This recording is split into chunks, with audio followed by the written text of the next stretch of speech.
আসসালামু আলাইকুম। সম্মানিত সুধীমণ্ডলী, আমরা সূরা যুখরুফ এই সূরা ইনশাআল্লাহ আমরা ধারাবাহিকভাবে আলোচনা করব। যুখরুফ মানে সোনা চাঁদি অলঙ্কার।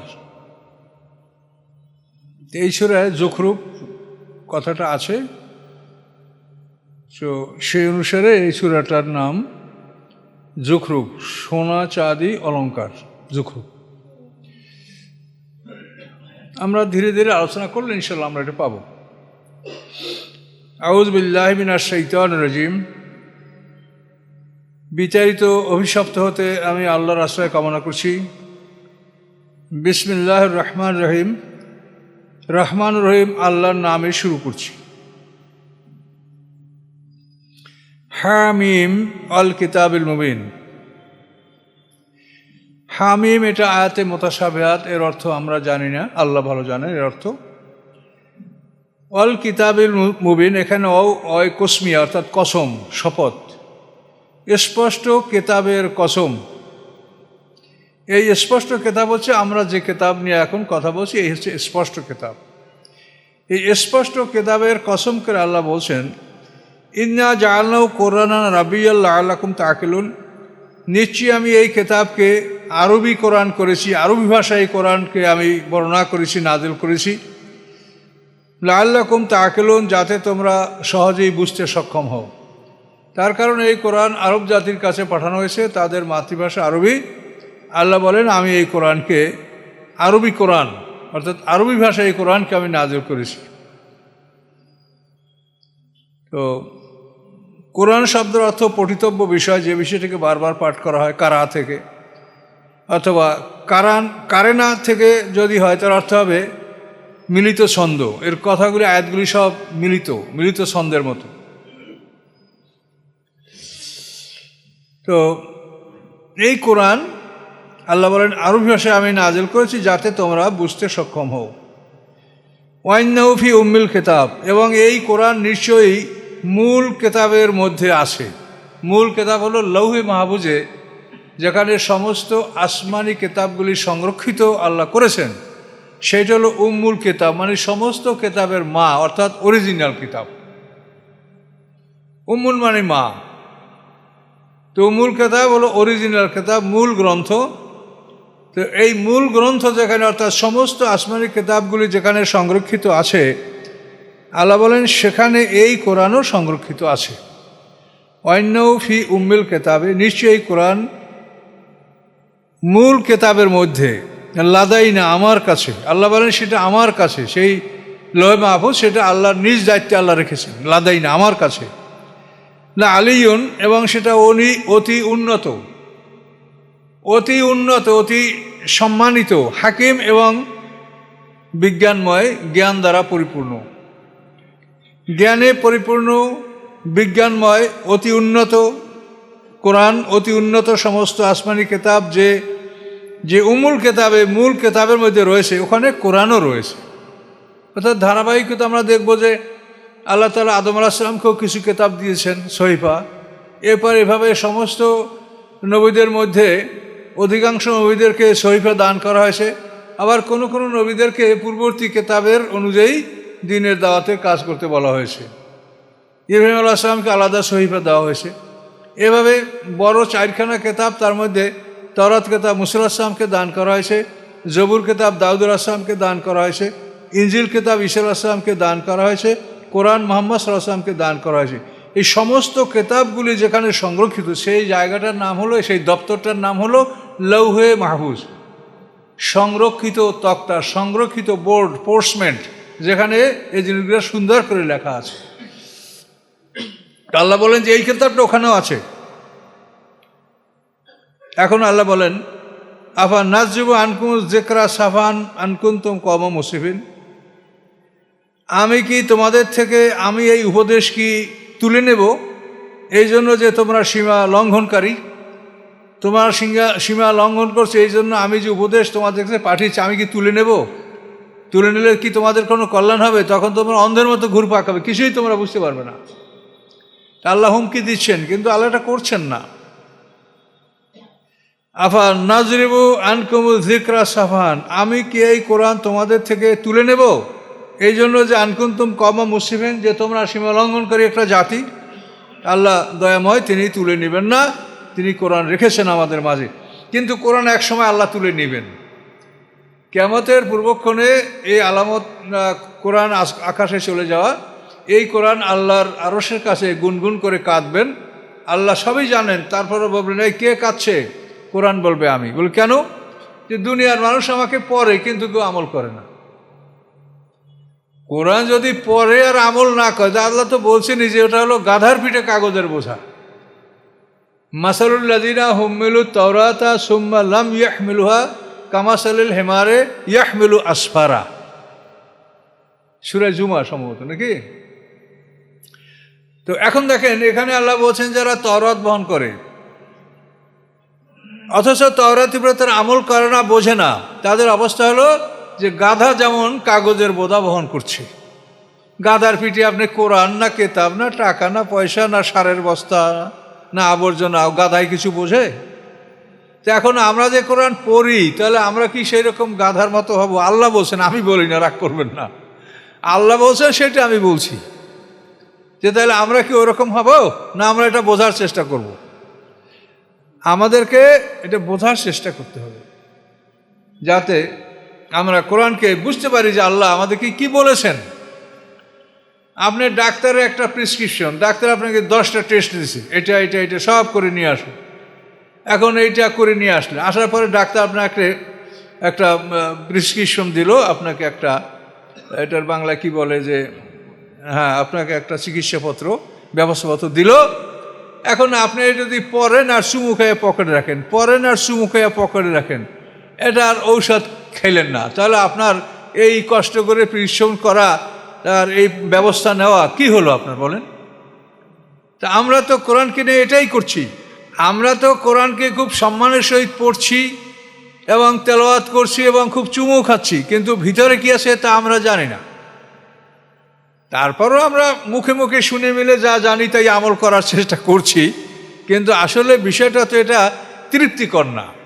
আপনি যদি নিজে না জানেন তা আপনার এটা তৃপ্তি হবে না। কে কি বললো, এই হুজুর এই বলছে, ওই হুজুর ওই বলছে, তাহলে কোনটা ঠিক, কি ভালো কি মন্দ, আপনি কখনো তৃপ্তি পাবেন না। এই জন্য এই কোরআন যাতে শেখা যায় সেই জন্য আপনারা সচেষ্ট হন। আমাদের এখন নানাবিধ কার্যক্রম আছে, আমরা রমজান পর্যন্ত একটু ব্যস্ততার মধ্যে থাকব। রমজানের পরে যদি আল্লাহ বাঁচিয়ে রাখেন তো নিয়মিত আমরা ক্লাস করব। এই ক্লাসে আপনারা সবাই আমন্ত্রিত, আপনারা ক্লাসে যোগদান করবেন। কেউ আগেই টাকা পয়সা বা মুখ সম্মুখ এটা চিন্তা করবেন না, আগে আপনি যোগদান করেন। এখানে এটা আমাদের এমন কোনো প্রতিষ্ঠান না যে এখানে এটার দ্বারা আমাদের কিছু করতে হবে, সেটা না। স্বাভাবিকভাবে চলার মতো যে ব্যবস্থা, এটা আল্লাহ যেভাবে হোক চালাবে, এটার জন্য ওরকম কোনো চিন্তা করবেন না যে গেলে আবার কি লাগবে, ভর্তি ফিস কত, অ্যাডমিশন ফি কত, এসব চিন্তা করতে হবে না। যাবেন, দেখেন যে আপনি বুঝতে পারছেন কি না। আপনি কয়েকদিন ক্লাস করলে বুঝতে পারবেন, হঠাৎ করে কিন্তু একটু কষ্টই লাগবে।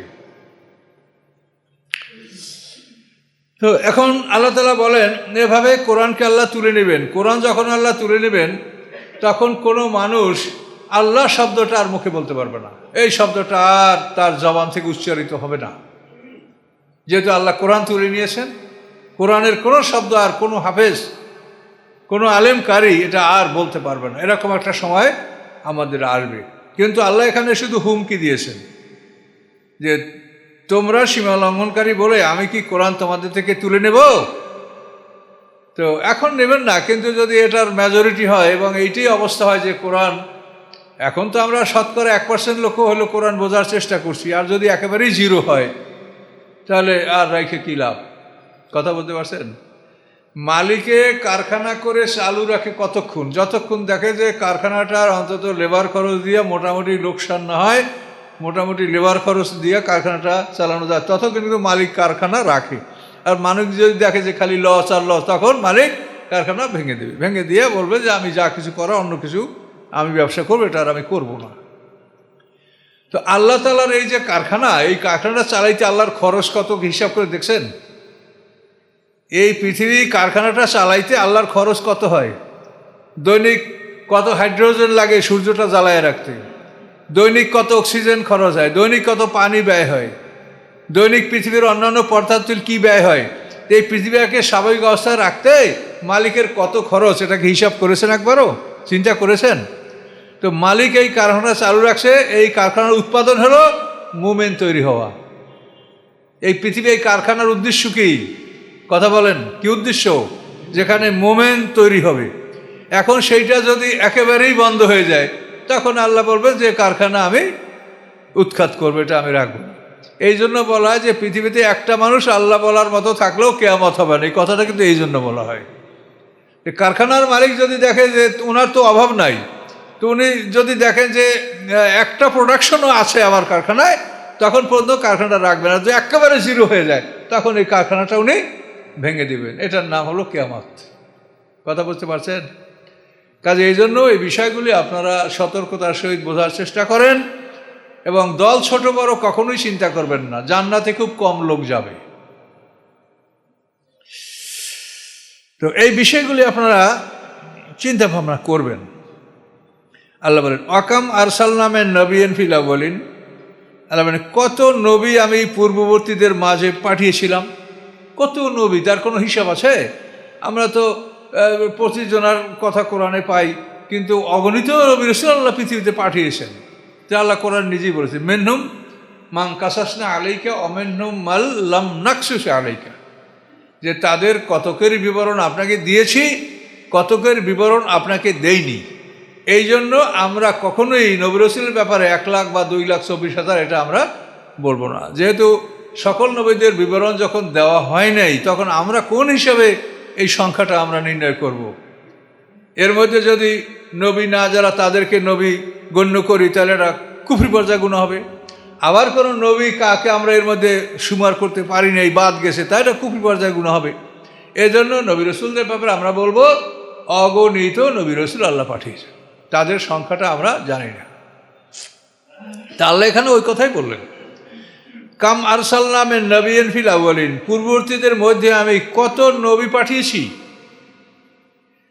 কিন্তু অবস্থাটা কি হয়েছে? ওমা ইয়াতিহিম মিন নাবিয়্যিন ইল্লা কানু বিহি ইস্তাহজিউন, কিন্তু যখনই তাদের কারো কাছে নবী আমি পাঠিয়েছি, নবী আসছে তাদের কাছে, তখন তারা নবীর সাথে ঠাট্টা উপহাস করেছে। নবীকে জাদুকর, কবি, পাগল এইসব বলে উপহাস করেছে। নবীকে তারা যথাযথ মর্যাদা দেয়নি। আল্লাহ বলেন সকল নবীদের জীবনেই এই ঘটনা। মুহাম্মদ সাল্লামকে যা বলা হয়েছে তা পূর্ববর্তী নবী রাসূলদেরকেও ওরকম বলা হয়েছে, কষ্ট দেওয়া হয়েছে।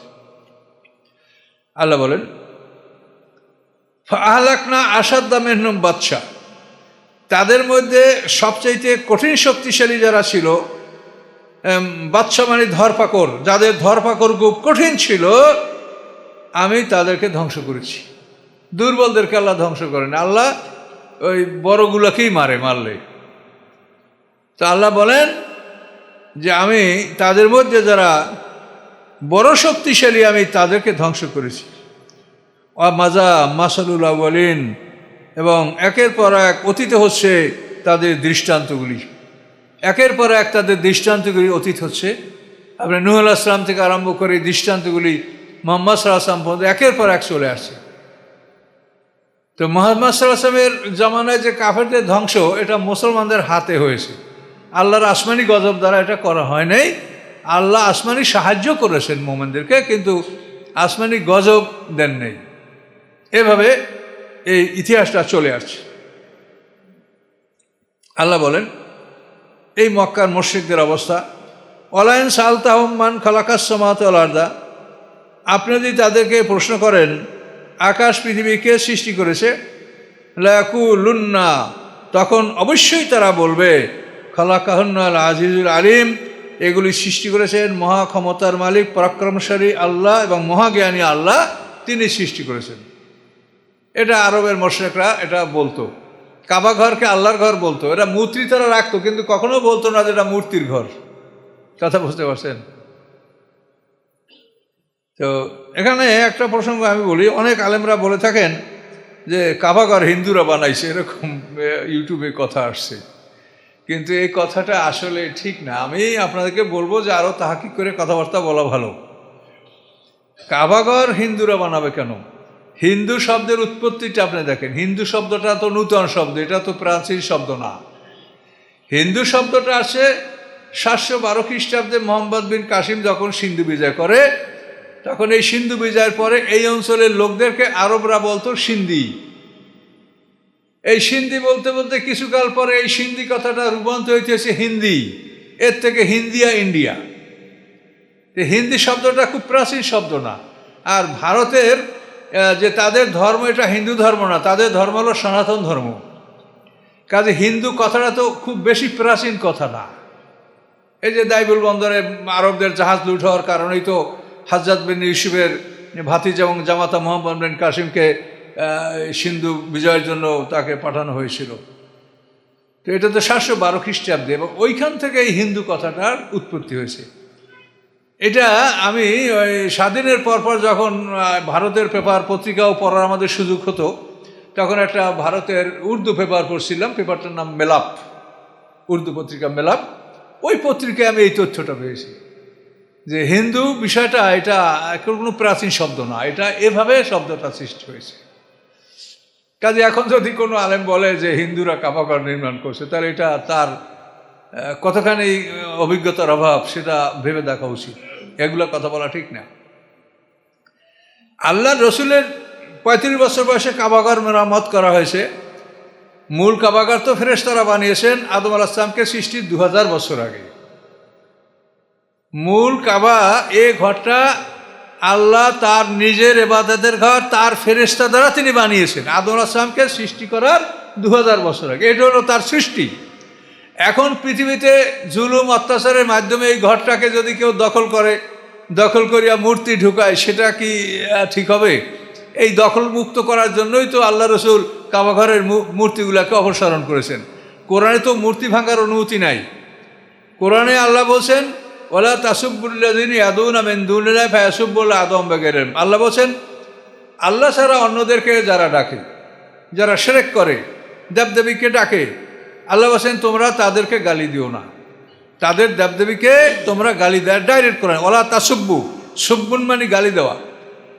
ওলা তাসুব্বুল্লাযিনা ইয়াদুনা মিন দুনিল্লাহ, আল্লাহ ছাড়া ওরা যাদেরকে ডাকে তোমরা তাদেরকে গালি দিও না। যদি দাও তা হবে কি ফায়াসুব্বুল আদম বাগেরেন, তো ওরা বিদ্রোহবশত জ্ঞানহীনতার কারণে আল্লাহকে গালি দিবে।